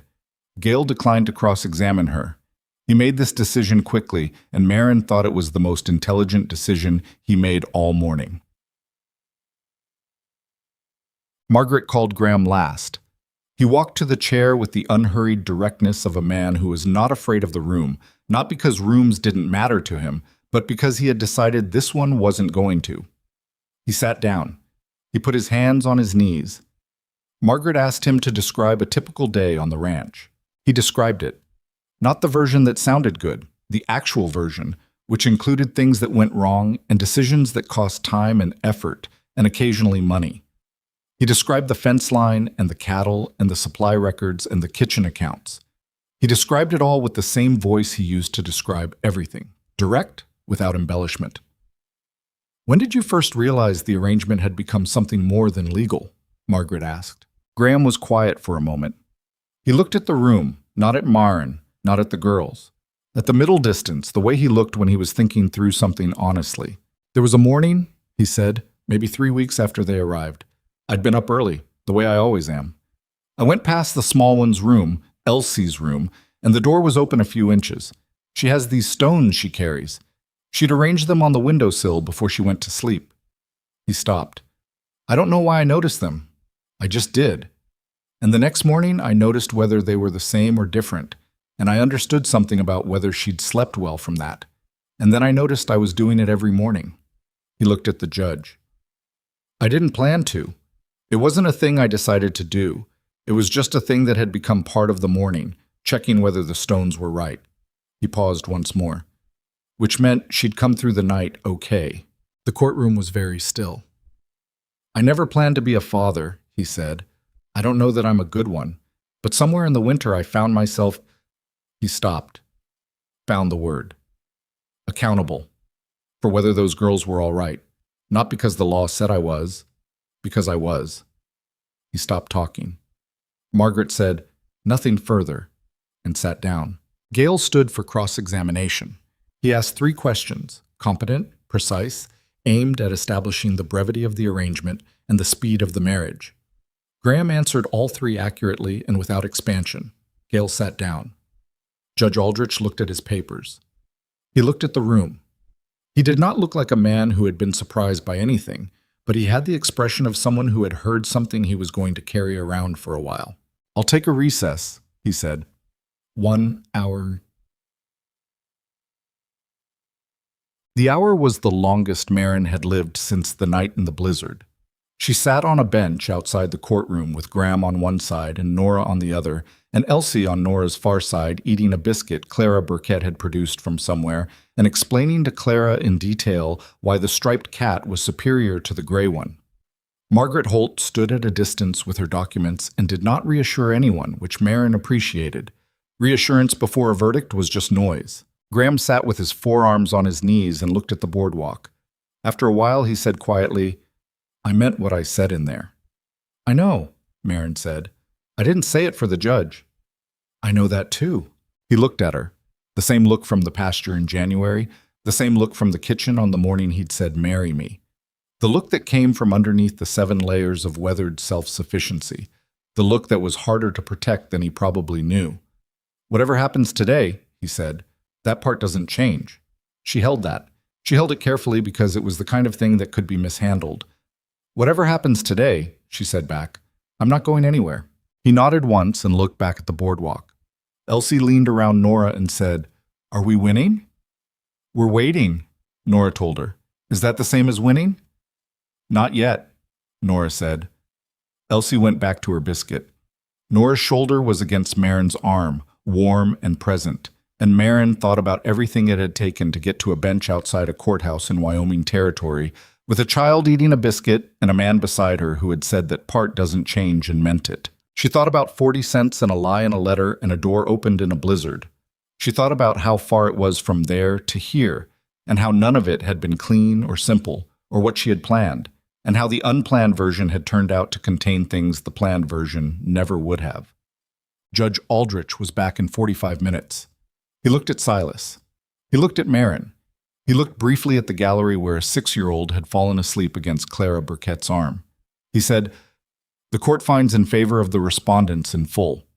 He said it plainly, without preamble, the way good judges delivered verdicts, as facts, not performances. Mr. Holloway's claim of guardianship is denied on the grounds that the children are settled in a stable and demonstrably functional family environment with an established legal guardian.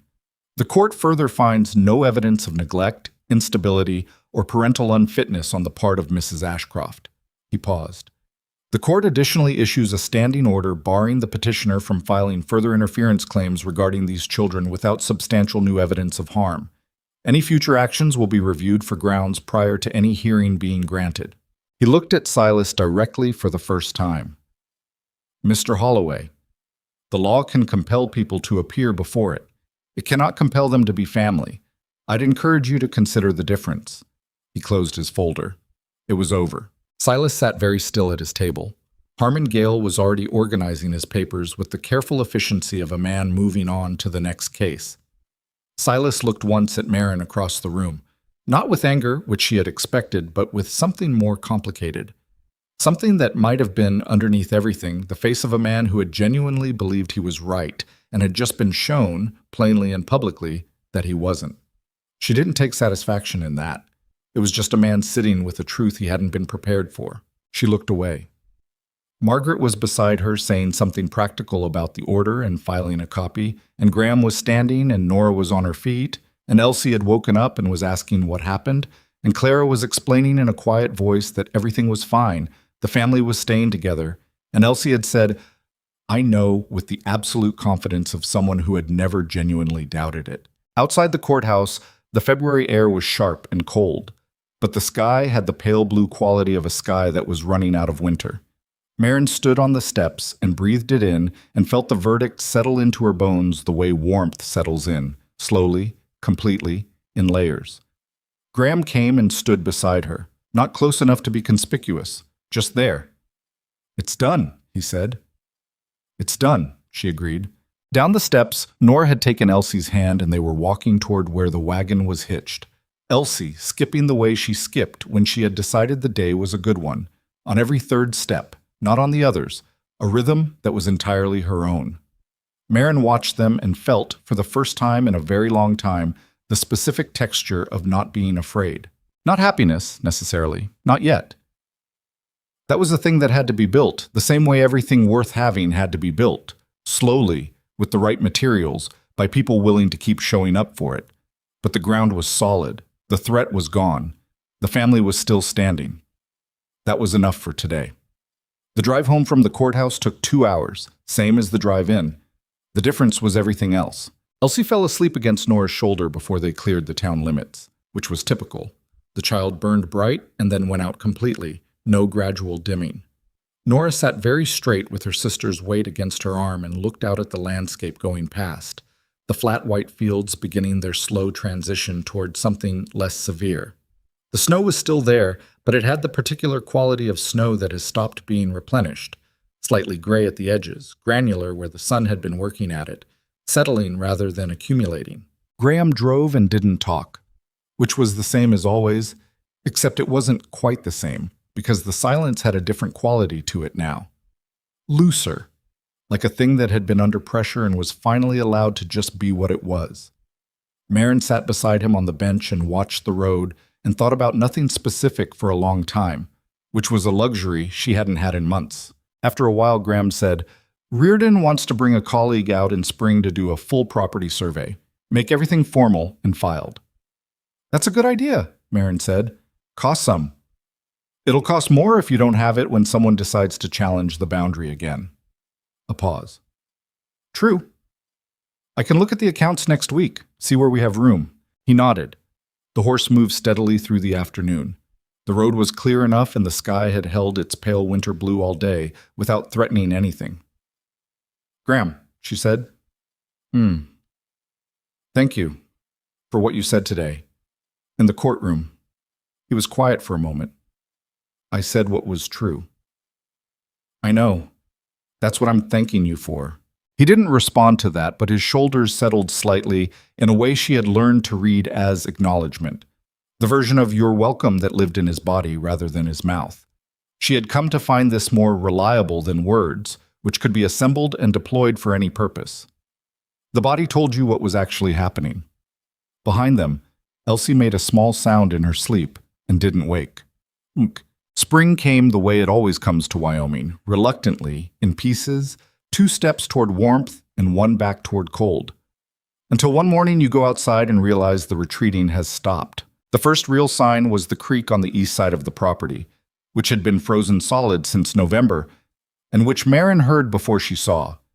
A low moving sound under the ice that grew louder across a week, and then one afternoon became actual water, running over the stones she had not seen since autumn. Elsie heard it from the yard and ran toward it, and Marin ran after her, and they stood at the bank in mud-soaked boots, looking at the cold, clear water moving over brown and gray stones, and Elsie crouched down immediately and started sorting through the creek bed. "These are different from mine," she said. "They've been in moving water," Marin said. "It makes them smooth." Elsie held a pale gray stone up to the thin spring light. It was flat and oval, nearly perfect in its shape, the kind of stone that streams produce through 1,000 years of patient work. "I want this one," she said. "It's yours," Marin said. Elsie put it in her coat pocket with the reverence she gave all significant additions to her collection, and they stood at the creek in the cold and listened to the water for a while. Graham had promised the creek back in January when Elsie had asked if she could see it frozen. She had seen it frozen, and now she was seeing it thaw, and the promise, made in the middle of a blizzard's aftermath by a man who probably hadn't expected to be keeping any promises to a 6-year-old that spring, had been kept in both its versions. Marin thought about that on the walk back to the house, about the way promises worked when they were made by people who didn't make them carelessly, how they accumulated, how they built something that wasn't visible in any single kept word, but was visible in the overall structure of a life shared with someone reliable. She had not had that before. Not really. Daniel had been a good man, but an uncertain one, optimistic in the way of men who believe things will work out, without a clear accounting of how. She had loved him, and she had also quietly managed around his optimism for the 7 years of their marriage, carrying more than her share because that was what you did when you loved someone who wasn't built for carrying. Graham was built differently. She was still working out what to do with that. The cattle came back to the south pasture in the first week of April. Graham had spent 2 days on the fences before they returned, and Nora had spent half of one of those days with him. Marin had watched them from the kitchen window, 2 figures moving along the fence line with wire and tools, Nora handing things before being asked because she'd been paying attention long enough to know what came next. She had grown 4 inches since November. Marin was certain of it, though she hadn't measured. There was a length to her now that hadn't been there at the start of winter, and not just physical, something in how she held herself, how she moved through the house and the property with the ease of someone who knew the ground they were standing on. At supper the night the cattle returned, Graham said, "South fence is holding." "I tightened the 3rd post from the creek corner," Nora said. Graham looked at her. "I noticed. It was loose." "I know. I was going to get to it." "I got to it first." Something moved in his expression, the particular variant of the almost smile that Nora specifically produced, the one that was partly exasperation and mostly something else. "Next time tell me before you do it," he said, "in case I have a reason for leaving it." "Do you ever have a reason for leaving a loose fence post?" "No." "Then I'll fix it when I find it." Graham looked at Marin. She looked back at him with the expression she'd been using since January when Nora did this. "She's mine. This is what she's like." He shook his head slightly and went back to his food, and Nora ate her supper with the contained satisfaction of someone who had won an argument without technically starting one. Elsie, who had been following this exchange with great interest, said, "I found a loose board in the barn." "Where?" Graham asked. "The side by Thursday's stall." "I'll look at it tomorrow." "I could look at it tonight." "You could not," said every adult at the table simultaneously. Elsie considered this united front and decided, apparently, that it was not worth fighting. She went back to her bread. Marin looked around the table at that moment, at Graham with his weathered hands and his careful face, at Nora 12 years old and already building herself into someone formidable, at Elsie who had carried stones through a blizzard and named a horse's emotional state and found smooth creek rocks and filed them all as evidence of a world worth inhabiting. And she felt something that was so large and so ordinary at the same time that it almost didn't have a name. It was the feeling of being exactly where you were supposed to be. Not because the universe had arranged it, not because any force had guided her toward this kitchen table with these people, but because she had made 100 small decisions in the direction of survival, and survival had turned out to contain this inside it, unexpected, unplanned, genuinely hers. The conversation she had been not having with Graham happened in the middle of April, on an evening that started as nothing particular. She had been in the kitchen after supper, the girls already upstairs, washing the last of the dishes with the door open to the night air because the temperature had finally climbed to somewhere bearable after dark. Graham was on the porch. She could see the shape of him through the open door, sitting on the step the way he sat when he was thinking rather than doing. She dried her hands and went to the door. "You're going to get cold," she said. "Not yet," he said. She sat on the step beside him.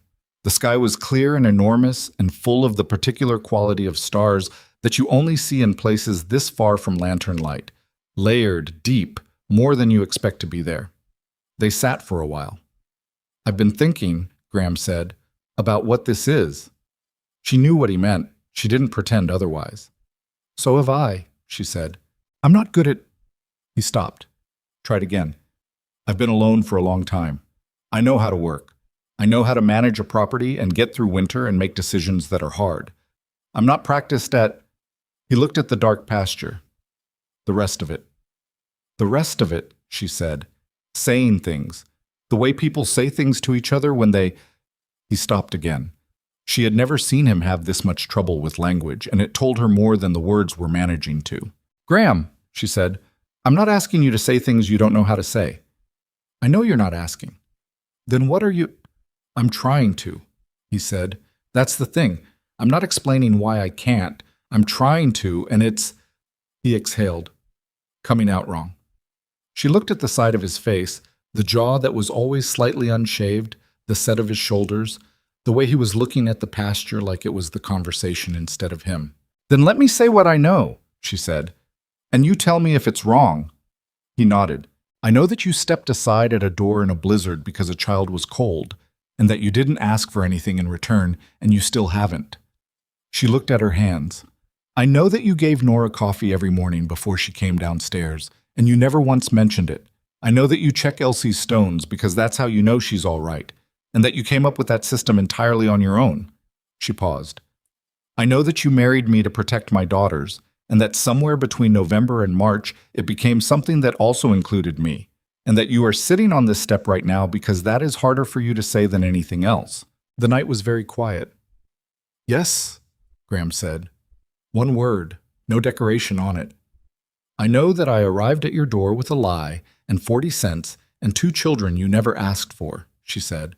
"And I know that none of those things turned out to matter as much as I was afraid they would." She looked at the sky.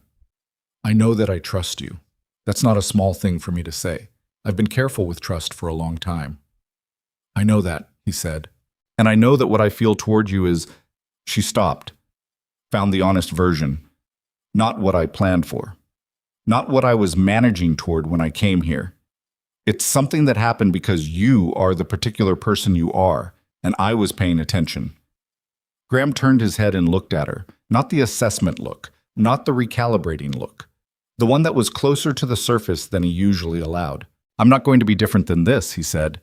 "I want to be clear about that. I'm not going to become a man who says more than he says. I'm not going to be easy."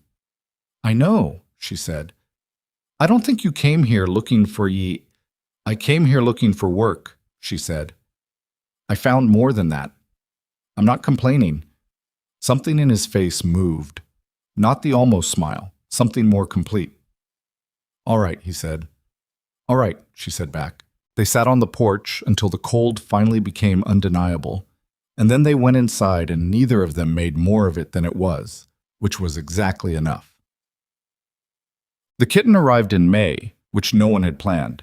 It appeared in the barn, striped, approximately 8 weeks old, with the declarative personality of an animal that has decided it lives somewhere and is simply waiting for the humans to catch up.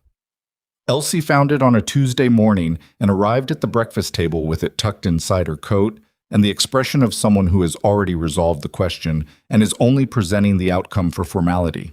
"There is a cat," she announced. Graham looked at the cat. The cat looked at Graham.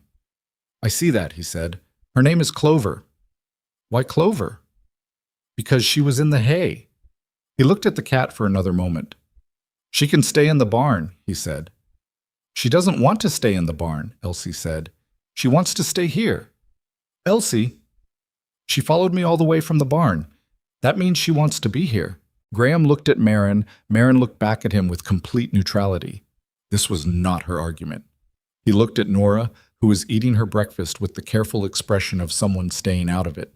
He looked at the cat, which was purring now against Elsie's coat with the deep, rattling certainty of an animal that had already won.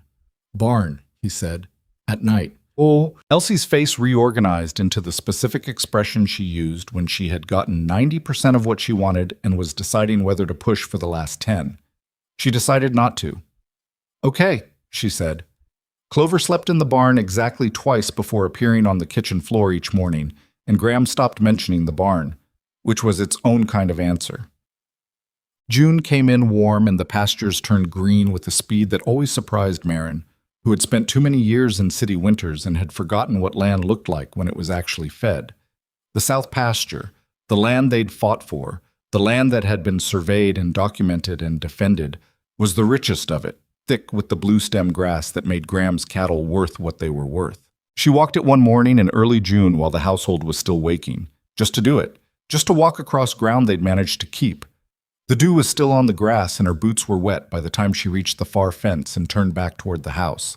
From where she stood, she could see the whole property laid out in the morning light, the house with its kitchen window lit, the barn with its door open the way Graham left it after the first check, the paddock fence Nora had helped set, the kitchen garden Maren had started in March that was now actually producing things, however modestly.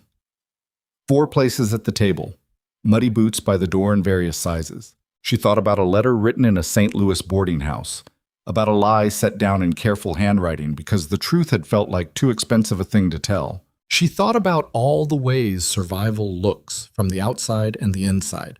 From the outside, it looks like a woman with a plan, moving through the world with a clear sense of direction. From the inside, it looks like 40 cents and a blizzard and a door you knock on. Not because you've calculated all the possibilities, but because the door is there and the light is on and your daughter has stopped shivering. She had not chosen this life. She had not aimed for this particular morning on this particular piece of Wyoming ground with these particular people inside that house. She had just kept choosing not to stop.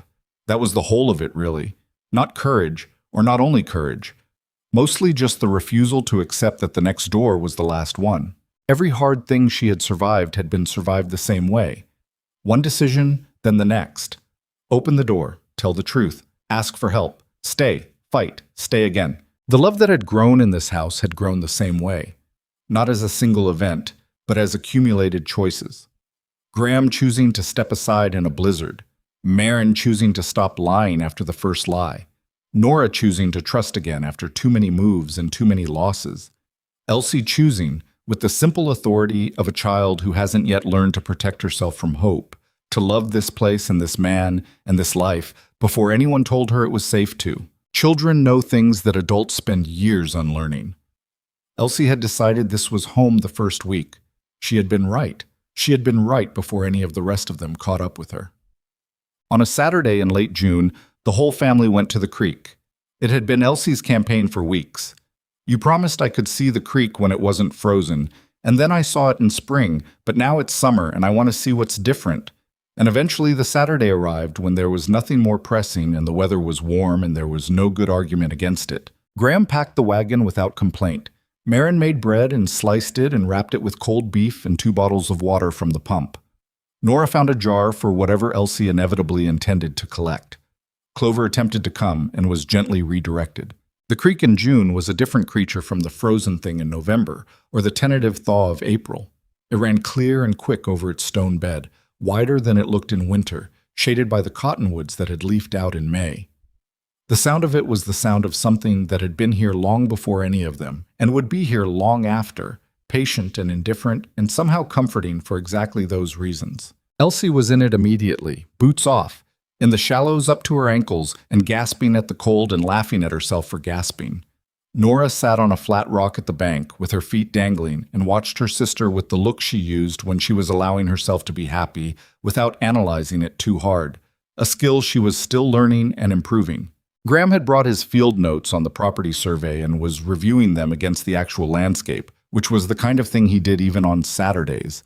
The work and the life blurred together in a way that stopped being a problem once you understood it was just how he was built. Maren sat on the bank and did nothing useful for 30 minutes, which was an achievement. She watched the water and her daughters and her husband and the green-black cottonwoods and the strip of blue sky above the creek, and she let herself have all of it without measuring it against anything or worrying about what it might cost. After a while, Graham sat down beside her on the bank, close enough that his arm was against hers. "Nora's reading the survey notes over my shoulder," he said, without turning. Maren looked. Nora had moved from her rock to just behind Graham's shoulder and was indeed reading the field notes with the expression she used for anything she was learning without being taught. "She's been doing that for months," Maren said. "I know." He looked at the water. "I've been leaving them where she can find them." Maren turned and looked at the side of his face. He was watching Elsie wade deeper into the shallows and argue with a stone that was apparently too large to move alone. "Graham," she said. That's a very kind thing to do." "It's field notes," he said. "Nothing kind about it. You know what I mean." He was quiet. Then, quietly, "She's going to be good at this. Land management, surveying, property records. She has the mind for it."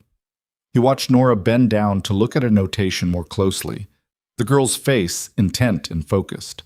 Doesn't seem right to let that go to waste because nobody showed her. Marin looked at Nora, her serious, careful 12-year-old daughter who had been so afraid for so long of depending on anything, and who was standing in a creek bed reading land survey notes over the shoulder of a man who had been leaving them where she could find them. She had not cried since the night in the blizzard, when she'd allowed herself 30 seconds of shaking against the arm of a chair. She came close now, briefly, and then put it away. Not because it would have been wrong to cry, just because what she was feeling was too large and too good for it, and she wanted to stay inside it rather than release it. "Thank you," she said. "Stop thanking me," he said. "We're family." She sat with that for a moment. "We're family," said in his voice with his characteristic absence of fanfare, as if it were simply the name for a thing that existed and needed to be called by its correct name. From the creek, Elsie shouted, "I need help with this rock!" Graham set down his field notes and stood up and waded into the shallows in his boots, apparently unconcerned about the water, and crouched next to the rock Elsie had been arguing with. "This one?" he said. "It's too heavy," she said. "I want to see what's under it." "There'll be bugs under it." "I want to see the bugs." He looked at the rock. He looked at the child. He moved the rock. Elsie shrieked with delight and crouched over the small, disturbed world of the creek bed, cataloging what she found in the rapid, comprehensive way she cataloged everything, and Graham stood in the cold water with wet boots and watched her with an expression that was not guarded at all. Nora had drifted down from the bank and was watching from a few feet away, her feet in the shallows now too, and she looked at Graham crouched over a rock with her sister, and the look on her face was something that had taken a long time to arrive and had finally arrived completely. Trust.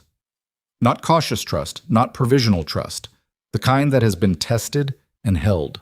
Later that day, on the drive back to the ranch in the late afternoon, Nora leaned against Graham's arm on the bench the way Elsie leaned against Marin, simply, without announcement, as if it were a thing she had been doing for years. Graham did not comment on it. He just drove. Marin watched this from the corner of her eye and thought, "There it is. That's the thing that takes the longest and means the most." The summer settled around them like a thing that belonged there. There were hard days, because there are always hard days. A section of the south fence that failed in a June storm and cost 3 days of work to repair. A bout of something respiratory that moved through the cattle and required 2 weeks of extra management. A morning when Marin and Graham had a genuine argument about the accounts that went unresolved until evening and sat between them all day like a piece of furniture in the wrong place. They resolved it. They resolved it by being two people who had agreed, explicitly or not, to stay in the room. That was most of what a life together required, in Marin's experience, the willingness to stay in the room. Everything else could be worked out if both people were willing to stay. Nora turned 13 in July. Graham gave her a proper set of survey tools, a Gunter's chain, a compass, a field notebook with her name written on the cover in his handwriting. She had looked at them for a long time without saying anything, which was the most profound response she was capable of. Then she had put them in her room with careful precision, and the next morning she had been in the south pasture taking measurements before breakfast.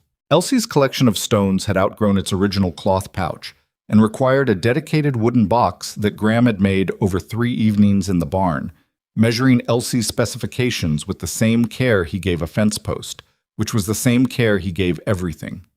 The box had a latch, and her initials burned into the lid, E.A., not Holloway, Ashcroft.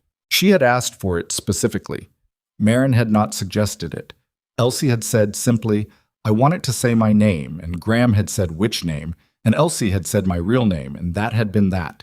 Marin had been in the kitchen when this conversation happened in the next room, and she had stood very still at the counter for a moment with her hand on the bread she was kneading, and she had taken a breath and then kept working because some moments are not for crying over.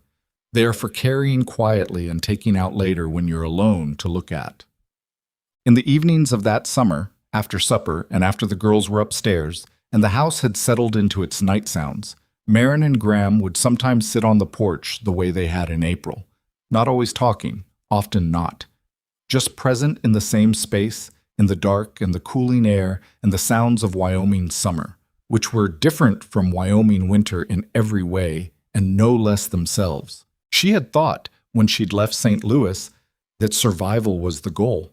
That if she could get the girls fed and sheltered and safe from Silas and all the Silases that a life could produce, that was enough. That was the entirety of what she was working toward. She understood now that survival had been the floor, not the ceiling.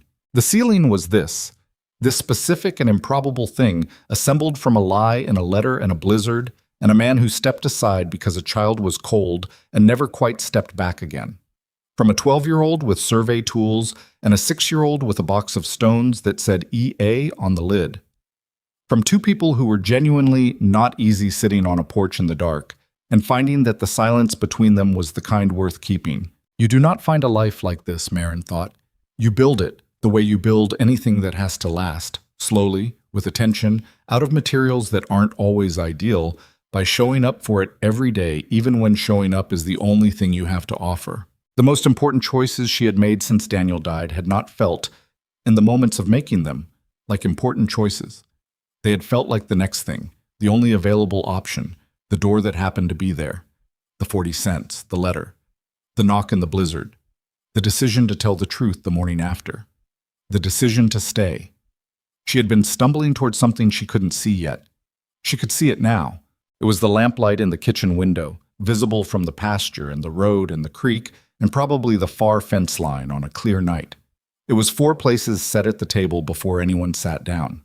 It was clover on the kitchen floor, and boots by the door, and Elsie's stones arranged on the windowsill in the particular order that meant everything was fine. It was a home, not found, not inherited or assigned or stumbled into, built, deliberately and imperfectly and with great effort out of whatever was available, which turned out to be enough, which turned out in the end to be everything.